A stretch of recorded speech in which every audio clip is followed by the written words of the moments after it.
everyone, welcome back to our channel. So we haven't really told you guys this yet, but Dan and I are moving. We're moving to another town in Kenya called Nanyuki, which is like how many hours away from this?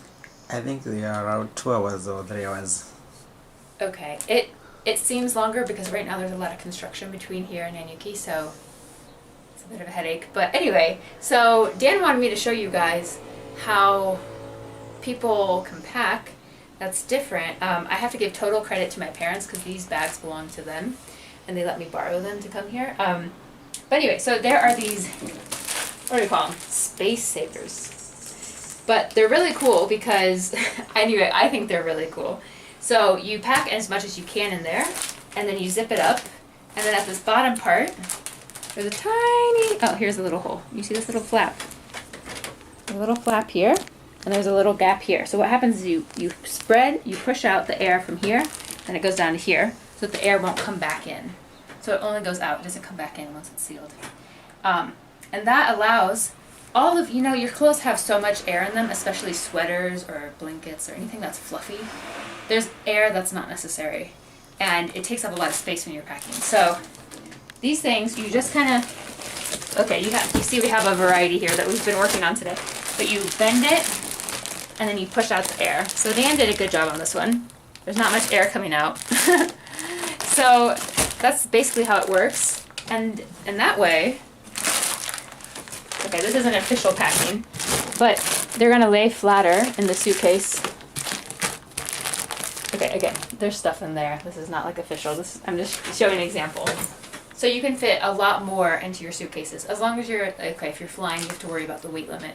But we're just driving to move, so it's not like we have to worry. So we're going to try to fit as much as we can in the suitcases so that we don't have to carry things and find boxes and things like that. So, yeah, that is my brief example. Okay, I have a question. Yes. So it saves more space than just packing clothes one by one on top of each other. Right, okay, well some things, like t-shirts, there's not that much extra air in them.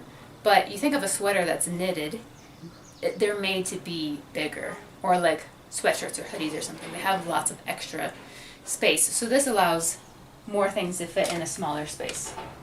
Wow. Yeah, you think that's cool?